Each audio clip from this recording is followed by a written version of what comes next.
really what we're trying to do here is document some of the challenges that we're having, document some of the things that are working well, and just give somebody a peek behind the scenes as we're going on this journey.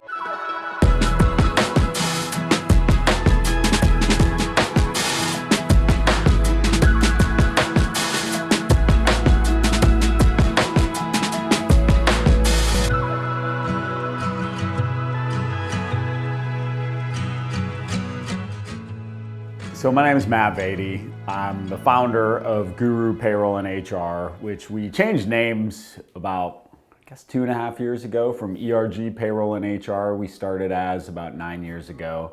I'm sitting here right now in the captain, Jason Gullett's desk. He's out on paternity leave, just had his first child about a week and a half ago. So really exciting time. And this is kind of where we're at with this whole thing with recording this video for you guys to watch and kind of documenting this step of our journey is figuring out where the best lighting is in our building and where we can accommodate these types of conversations. But really what we're trying to do here is document some of the challenges that we're having, document some of the things that are working well, and just give somebody a peek behind the scenes as we're going on this journey.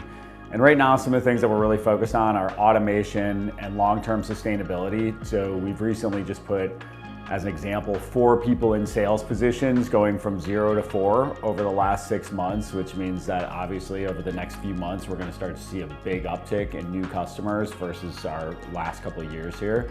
And so that's gonna put strain on our infrastructure as a business, that's gonna put strain on our internal staff. So we're trying to get out in front of that. So when we look at current challenges on the plate today, it's a whole lot of automation, it's a whole lot of systems, it's a whole lot of focus on making sure that we have a great hiring plan that puts us in front of those needs before we have them so that we're not putting too much on our people.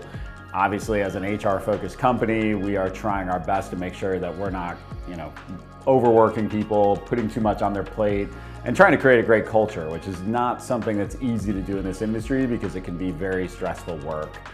So what we do is we do payroll and HR outsourcing and processing for small businesses, predominantly employers with 10 to 49 employees, and mostly white collar stuff. So we're a little bit different than a lot of folks in this space in that usually the play is if you're gonna stay small business, you stay small business, but you kind of just do payroll or you do a little bit of HR. We've decided that we are gonna stay small business and we are gonna stick to a specific set of industries. But then the biggest variance that we've done is that we started developing our own software about 5 years ago. So it started with just some simple HR functionality, paperless employee onboarding, document storage and warehousing for employee information. We then built in timekeeping and PTO management, personal time off management for employees, and we're launching our payroll module right now. And so we put a lot of money, a lot of time, a lot of energy, made a pretty big bet here that our software is not only going to be able to serve the needs of our small business clients, but also that it's something that can help us to have control over our future. So if you're watching this and you're somebody that's not familiar with the industry, I would guess 99.5% of payroll companies use a white label payroll software. So only your real big companies, your ADP, your Paychex, your Paycom, your Paylocity, a lot of the public companies are the ones who build their own platforms. The rest of us tend to use a handful of these. There's probably 10 in total that really dominate the market that are white label systems that we can slap our logo up in the corner and then serve our clients on top of that software and then add a bunch of small businesses all over the place. We decided that we want to build our own. Why? It's a good question. Some days I wonder that same thing. It's a whole different thing to become a software development company and a services company, which is, those two things go hand in hand. We're a SaaS business, right? Software as a service. So those two things go hand in hand. So we're finally going to go live with our payroll app after 9 months of development on Tuesday at 9 a.m. Is that what you're telling me, Mr. Murdoch? 10 a.m. IST. IST.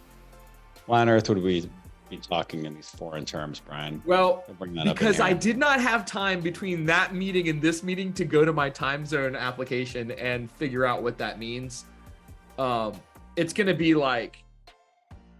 It's 12:30 a.m. Yeah, I was going to say it's around midnight. Yeah. What concerns do we have about the initial push to production? So primary concern is is that existing customers on legacy payroll system might have some sort of hiccups with the new front end just being available.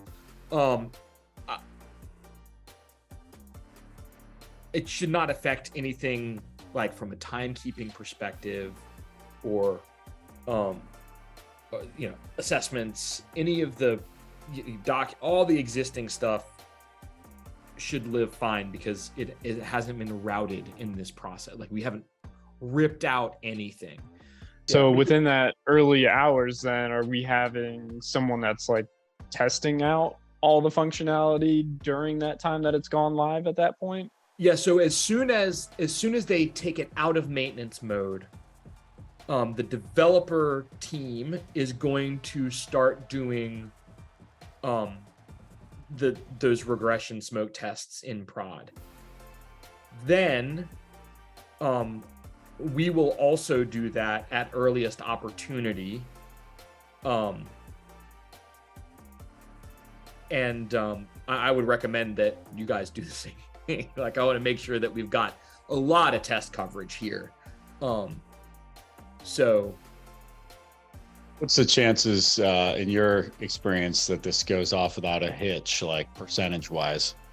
That it goes off without a hitch or that it goes out without a catastrophic hitch? So I have two numbers here, right? All right, let's hear them both.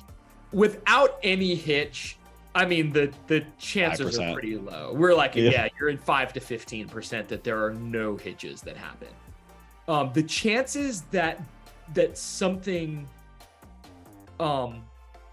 catastrophic enough to roll back happens are probably similar. It's like they're probably opposites of each other. Like the number of times that I have actually witnessed a major production rollback because something was so catastrophic that it couldn't be on something big, on something that's been worked on for a long time is very I don't even once or twice maybe I've seen it.